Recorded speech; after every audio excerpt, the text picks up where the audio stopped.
Chapter 6 Armageddon. The Wednesday evening service ended a little after midnight. The live feed went off and von Sinnigenhauser's screen went dark. He rose and went upstairs to the window looking towards the Ecclesia Gnostica Fantastica. Von Sinnigenhauser had launched every malicious prank he could think of, but he had no acumen for such things, and his pranks were embarrassingly unimaginative.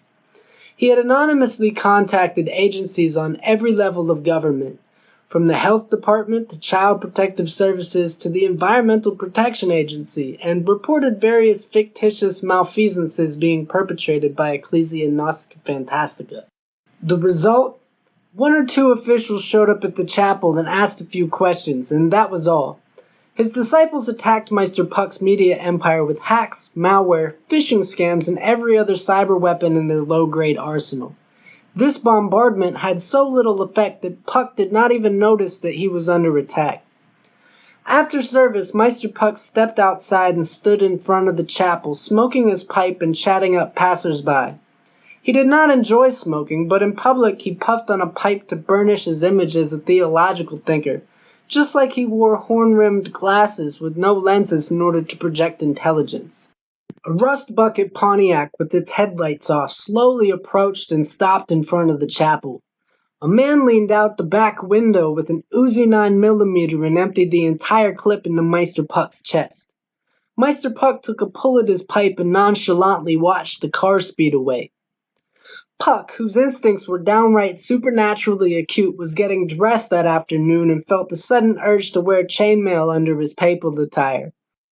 He got all his clothes from Hawaii, Guam, and Samoa because Pacific Islanders were the only people who made garments to fit his proportions, and always went to religious services in the Pope where the ladies had handmade for him.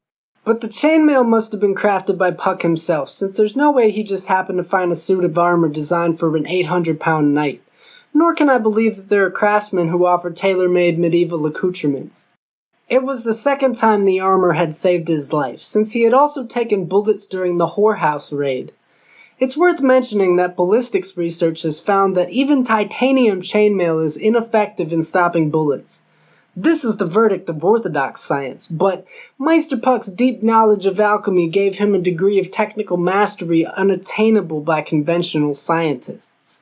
Quan Workman was not in on the assassination attempt, but he had a pretty good idea who was. Tic Tac and Ray Ray were uncommunicative until Quan poured a fifth of 1800 tequila silver down their throats. "Yeah," said Tic Tac. "I unloaded on the fat freak. Freak didn't move. It was like I was shooting blanks." "Blanks nothing," said Ray Ray. "You missed him." "I missed nothing. I unloaded point blank, emptied the entire clip, popped 32 caps in the mug. Mug didn't move. 'Cause you missed." "I didn't miss one. Counted 32 pops." "How you have time to count 32? Count 1, 2, 3. You don't have time to count no 32. You emptied the entire clip and I hit the gas and we was gone." "I count. Wasn't no time."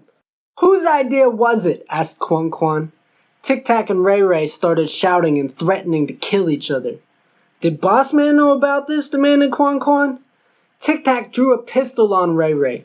"Man, I show you something to make you put that up," said Ray Ray. "Bring out the hoe," said Tic Tac. "I show you something to make you put that up," reiterated Ray Ray.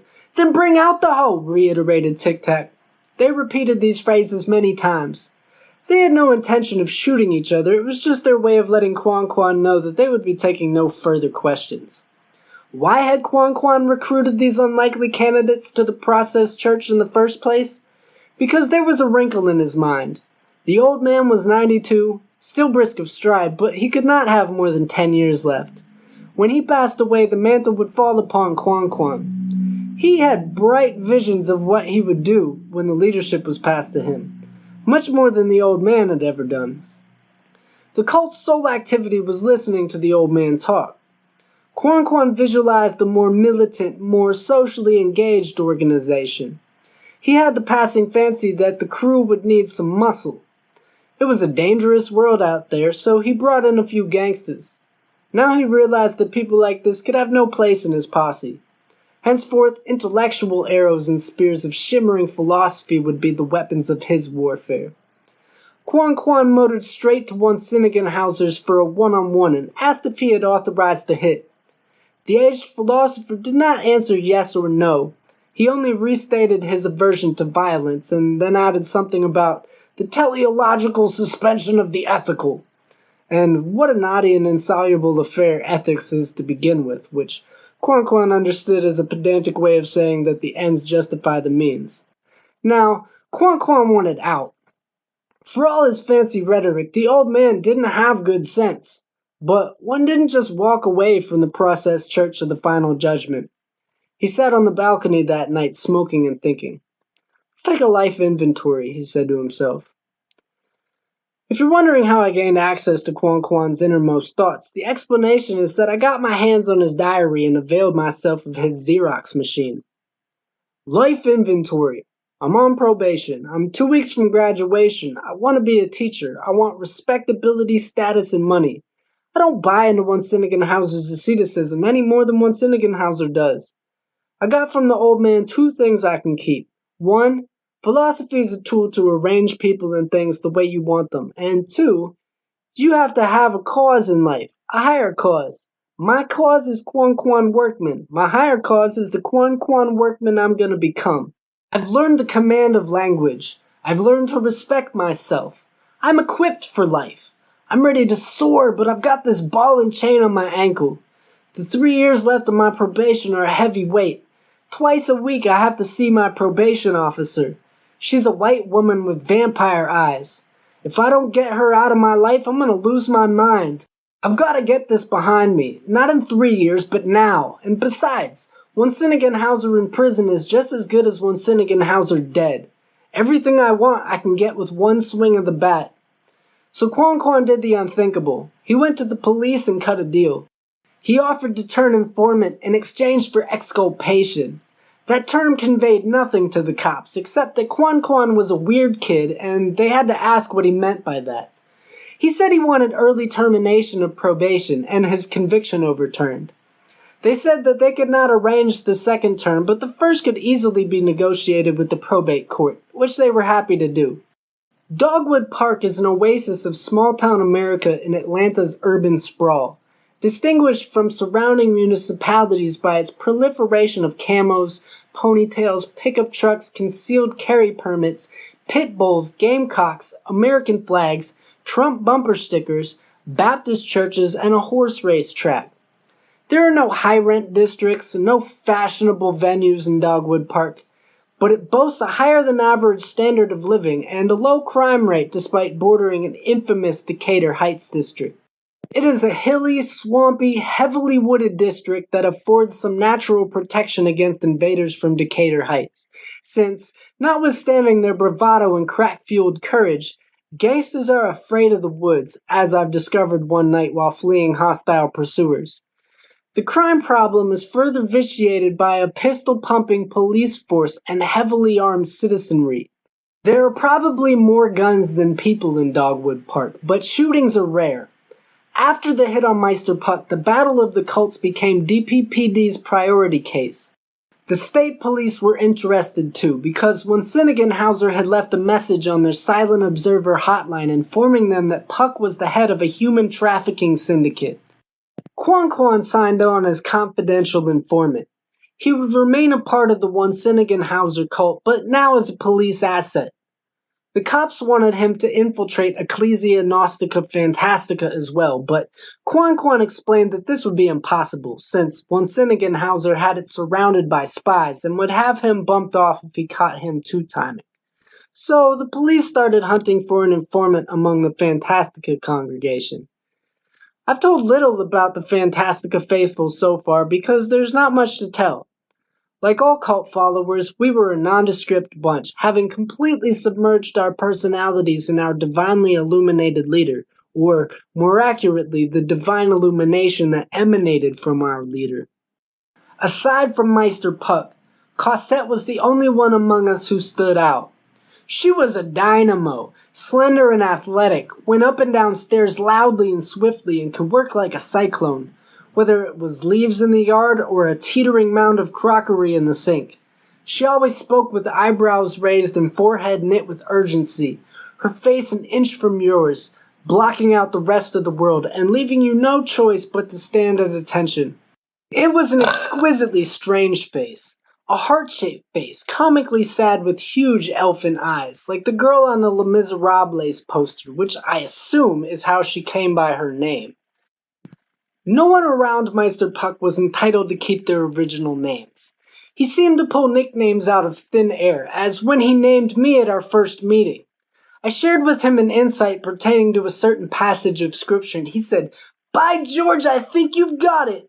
But George is too commonplace a name for a man of your profundity. Henceforth you shall be named Orville. I got off easier than Andy, who was renamed Archibald P. Squigglemeister III. And then there was the aging hippie Auntie Establishment. Cosette was the only one of us who was not hung with the funny name.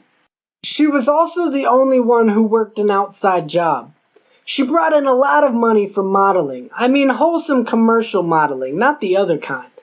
She was our star evangelist, too. She was fond of hot pants and halter tops, always dolled up her hair and dressed like a girl who was fishing for boys, but repelled all advances. Once she had knocked the guy back a few steps, she would put her pinky under his chin and lure him to church, or as Puck would have me say, lure him to cult.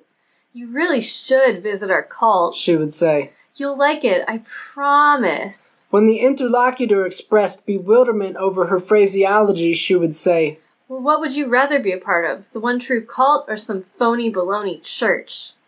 "Ah," she would say. "A church is just a backslidden cult." "That chick is hot," guys would say, "but man, she's strange."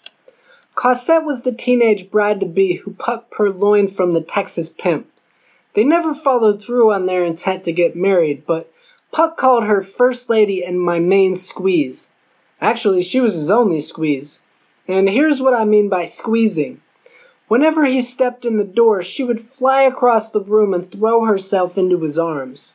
Sometimes she would ride on his shoulders during our neighborhood strolls, and sometimes he would sweep her off her feet and spin her in circles. When he laid on the couch, she would perch on his mountainous belly with her legs crossed and socialize from that eminence. When they passed through a door together, he always had to pick her up and carry her over the threshold, even if they were walking into the grocery store or the courthouse. But that was as far as the squeezing went.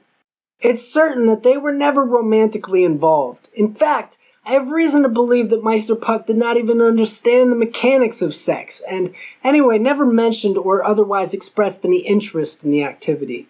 He did not always sound like he was joking when he referred to the stork. So, being Meister Puck's girlfriend was purely a religious office. I never could tell if she was naive or narcissistic, or perhaps sublimating her perfervid libido in exhibitionism. Pardon that last clause, sounds like something one Sinnigenhauser would say. I told you he was a bad influence. But she used to sunbathe on the church roof, which was odd because it was not a flat roof but a pitched roof, so she would spread a blanket on the shingles, in the triangular section under the steeple, facing John R. Drive. "Until I started sunbathing on the roof, I never realized how many car crashes there are on John R." she said. It was the car crashes that gave the police an inroad. By then, most of us were living in a modest mansion behind the chapel, which had been converted to a boarding house, foreclosed upon when all the renters moved out because of ambient noise, and purchased by Meister Puck for a song. A lady cop knocked on the door and asked to speak to the blonde chick who was always laying out on the church roof. Cosette came downstairs wearing a pink bunny rabbit costume, ears and all. Why would she do that? Always let them know you're crazy, Puck advised us regarding our dealings with police. Non compos mentis is a kingly title, and a truly aristocratic status which exempts us from legal responsibilities and entitles us to government checks. The lady cop, whose name I will withhold for her protection, was Inspector Brenda Davis. I changed my mind. A veteran investigator who normally worked plain clothes but was today wearing a wire and a traffic cop uniform and going by the pseudonym Officer Dana Gill. For a cop to go undercover by wearing a cop uniform was the sort of weirdness that only happened in the proximity of Meister Puck. Police officers are skilled at reading between the lines, since people are rarely straightforward with them. Davis looked at the somber-faced bunny and intuited that she must have had a rough childhood. She certainly had not had a good mother, and when that was the case, a girl would often be quick to latch on to an older woman as a maternal figure. In a matronly tone, she told Cosette that there had been 4 accidents in front of the church that month, always during her sunbathing hours, then asked her to desist in the interest of public safety. Why? Asked Cosette. Well, we think you're the one causing the accidents. I don't get it. You're on a busy street wearing a bikini. Guys are taking their eyes off the road to look at you. Guys are circling around the block to come back for another look. Guys are stopping in the turn lane to take pictures. Guys are rear-ending the cars in front of them. Guys are driving up on the sidewalk and knocking over traffic signs. Why? You have a figure that attracts attention, said Davis. And that's all the more reason to be careful. Flashing your body brings attention from just the kind of guys you don't want coming around. The kind of guys who are only after one thing. There are a lot of predators out there. Take it from me, girl. I see it every day. Yeah, I know, said Cosette. But Meister Puck requisitioned a battalion of roughneck guardian angels to surround me everywhere I go. It's true. If a mugger comes at me, he slips on a banana peel. It happens. If 20 guys rush me in a dark alley, 20 banana peels supernaturally appear where there were no banana peels before, and I walk, not run, walk away. If an attacker sneaks up behind me, a frozen carp falls from the sky and strikes him dead.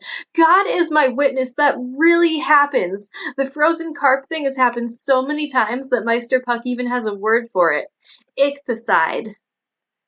I don't think you should flout danger and rely on angels to protect you. Doesn't the Bible say, fools rush in where angels fear to tread? Oh, that must be a scribal interpolation. A what? Any Bible verse that contradicts Meister Puck's doctrine is a scribal interpolation, not in the original text, added later. So, Meister Puck has more authority than the Bible? Of course, everyone does. People wave the Bible and say, this is the word of God. Then they make it say whatever they want it to say. There's no such thing as scriptural authority. It's the person waving the Bible who has the authority.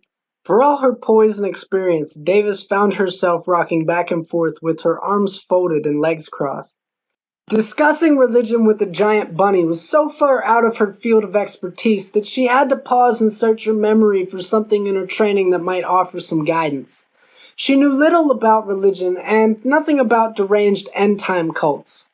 Cosette herself was no novice at police interrogations and, as always, put on the demeanor of a dumb blonde, garrulous and unguarded, with whom no subtlety would be called for. She would speak of nothing but Meister Puck, the amazing people around him, and the supernatural phenomena attendant upon his person. In between these discourses, she would gaze at Davis, wide-eyed and chomping vigorously on a wad of gum, with the look that expressed the expectation that Davis would be amazed at what she was hearing. Davis noted that all her answers were either very terse or very prolix. When she was terse, she was hiding something, and the one thing she was hiding was where exactly Meister Puck had come from. Cosette would drop no breadcrumbs leading back to Texas. She mentioned other states where Puck had a police record, which was every state he'd been to, but only in Texas had he been arraigned under his current pseudonym. Davis saw that there was no chance of getting Cosette to turn informant against Puck, but she could be a prime source if one took a lateral approach. So, Davis said after an hour of hearing about Meister Puck's outlandish doctrines and madcap adventures, what is this business about blowing up chickens?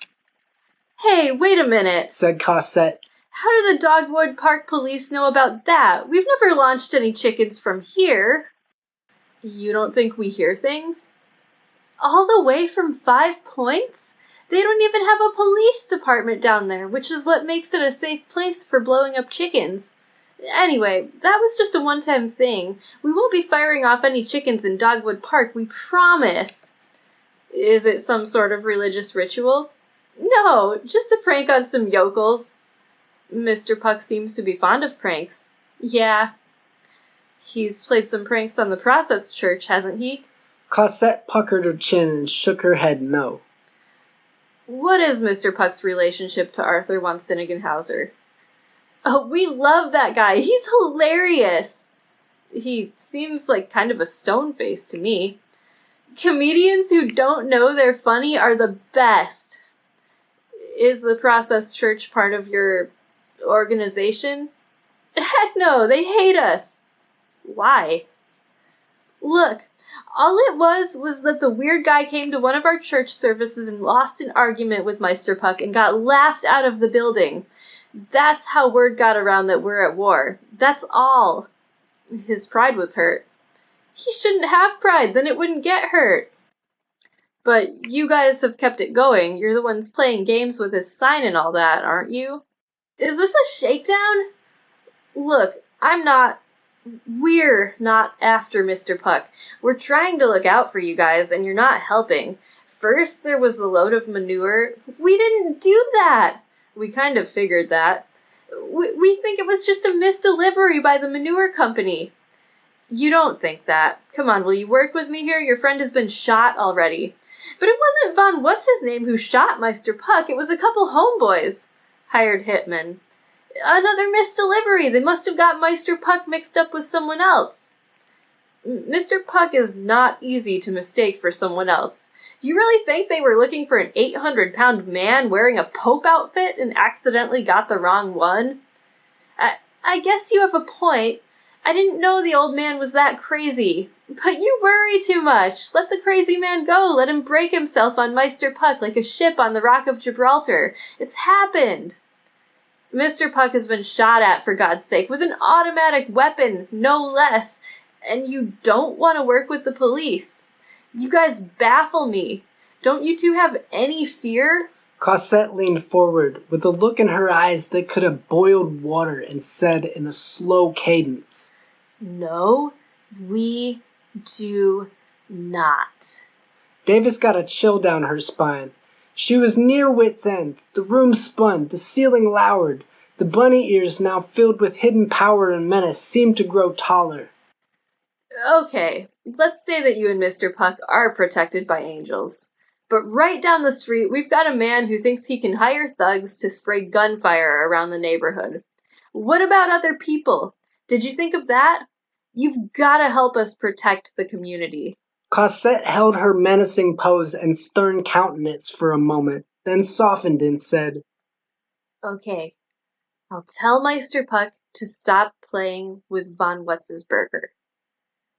And you'll take my card and call me and tell me every little thing that happens involving Mr. von Sinnigenhauser, right? Everything will be 100% confidential. We need information, every little thing, okay? Okay. You will have noticed that Davis talked like a character in an inferior novel or a campy detective show. I mention this so you will not think that the banality of her dialogue is due to the lack of literary sophistication on the part of the author. If she comes across as flat, it's because she's the only normal person in this story. Like 999 out of 1,000 humans, she is only here on Earth to utter her trite lines and play her unwitting role in the Divine Comedy. Cosette's was the most mystifying mind Davis had ever encountered. She left the interview frazzled, but not without dividends. Debriefing confirmed Davis's belief that Puck was a harmless nutcase, von Sinnigenhauser a dangerous one. She was right about those two, but failed to see through Cosette's dumb blonde persona. Any mind in Meister Puck's orbit acquired superpowers. The shallowest mind can become profound if it has profound material to work with. It's just like transplanting a scraggly bush from thin soil to rich, sunny soil where it becomes a thriving bush. No, Cosette was not dumb. Not anymore. Davis would have been humbled to know that Cosette learned more about her than she about Cosette. She's pretending to be a street cop. Cosette told Meister Puck. But she's a high-ranking cop, I can tell. She kept starting to say things like, I'm not interested in, and I'm not after, then changing it to, we're not interested, we're not after. She's trying to conceal her rank. She pretended to be there to talk to me about sunbathing on the roof and causing car crashes, but that was just to get her foot in the door. She kept asking about you and Von What's-His-Name and the homeboys, and she said, it's not my case, but I know a little about it. She knows all about it. She's a detective, I'm telling you, not a street cop. She even knew about the Coryabantic chicken caper. That means they have us under surveillance. Nah, said Puck. They heard me talking about it on podcast. Oh, yeah, she said. Anyhow, said Puck, Von Gilligan What's-His-Name cannot go unanswered. I must resume military operations. Cryptic Code of the Amorphous Enigma. Fist of Usurpation Social Justice Brigade. Dialectic Church of Philosophical Debamboozlement. Stop Thief Church of Divine Justice. Celibate Church of the Titanium Chastity Belt. Church of the Magic Banana. Church of the Magic Banana Scientist. Galactic Council of Moose. Heap Big Headman Shamanistic Healing Center. Indignant Church of the Moral Volcano. White Buffalo Prophecy Study Group. Then the unforeseeable happened. Meister Puck got caught. Caught red-handed in the dead of night with a Self-Realization Church of IC sign cover. Freeze! Police! I've never heard of a force called the Freeze Police, said Puck, nor of officers who announced their arrival by shouting the name of their order. There were a dozen of them, and more arriving. It was an ambush. Puck did not freeze. He ran. He knew that he could not outrun even the fattest cop, but his strength and stamina were inversely proportionate to his speed, and he had more than once evaded arrest by running, sometimes because his pursuers were incapacitated with laughter, sometimes owing to the fact that he was impossible to tackle or tire out. It might have been possible to trip him, but no man dare get in front of a charging Puck. At first the cops laughed. A turtle would have had as good a chance of getting away. A lady cop ran out in front of him, put her hands up and yelled, "Halt!" He ran her over. The rest sprang forth in rage. The biggest and fastest officer dove low and slammed his shoulder into the back of Puck's knees. The officer dropped like he'd hit a tree trunk. One cop, then another jumped on Puck's back, then another and another, until he was carrying 8 of them. He kept running.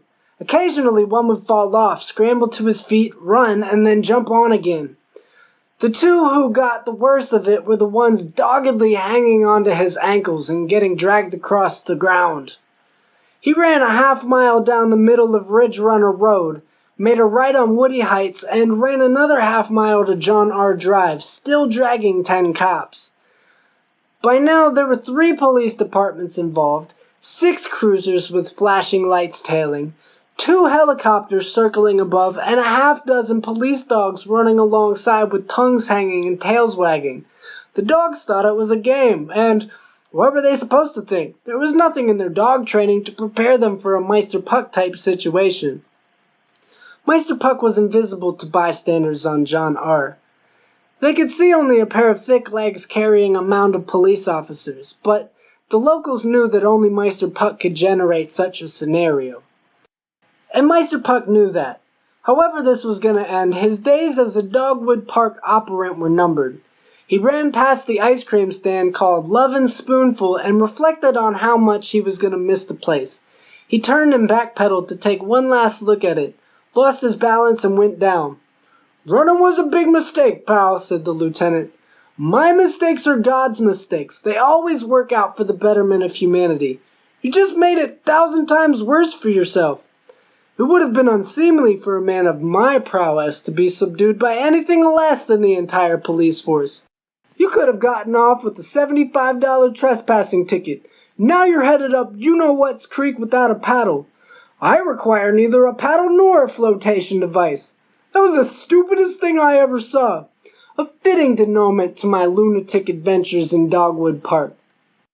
I learned that Meister Puck was in jail. She was struck and paralyzed for an hour, and then reeled unnoticed out the front door and down the street into the darkness. When Sinnigenhauser slept through all this. As was often the case, he had a nightmare about Meister Puck. He was following Puck, knife in hand, through dark stone corridors and arched doorways. Puck was wearing a white laboratory coat. Von Sinnigenhauser's feet were so heavy that he could not overtake his prey. He followed Puck into a circular room with a domed ceiling. In the middle was an outlandish contraption. Puck turned and looked at him. "Here it is," he said, "the cloning machine." "Excellent," thought von Sinnigenhauser. "I will slay this villain, take possession of this device, and generate many thousand von Sinnigenhausers." "Yeah, I already thought of that," said Puck. He threw open massive double doors to reveal many thousand newly minted Meister Pucks, letting forth a chorus of belches that shook the very floor. Von Sinnigenhauser woke with a long shriek. He panted, wiped perspiration from his brow, arose, went upstairs, and sat by the window overlooking the street corner. He'd been spending a lot of time at that window. Just as a speeding comet can be broken in pieces by the gravitational field of a larger celestial body, von Sinnigenhauser's brain had entered Puck's levitational field and been fragmented. To change the figure, another ship had foundered on the Puck of Gibraltar. What drove him around the bend was the seeming invincibility of Meister Puck. He was not only indestructible, one could not even land a blow on him. The only way to get at the villain was to get at his disciples, specifically that one disciple. He had seen him carry her on his shoulders. He had seen her walking alone late at night. Some night, maybe this night, maybe 1,000 nights from now, but one night she would pass by. In the pockets of a trench coat that hung by the door were a ball gag, handcuffs, rope, and a sack. And there she was! There she was! Cosette was tripping down Vassar Street alone, not alert, eyes to the pavement. If it had been a movie scene, it would have begun with a close-up of bare feet padding down the sidewalk with an accompaniment of ominous music, increasing in tempo and volume as the footsteps quickened. The cuts between the blonde and the pursuing feet would come faster and faster. The music would crescendo as the shadowy predator reached his target. Cosette was oblivious to her pursuer until she heard the familiar whistle of a frozen cart falling from the sky and thwack! She spun around and saw von Sinnigenhauser sprawled on the sidewalk. Oh my God. She looked around, put her hands behind her back, and strolled away whistling nervously. She looked up at the sky and whispered, "Thanks again." She looked back.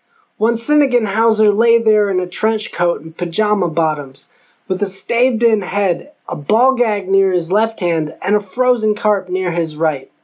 "Let the police try to figure that one out," she said.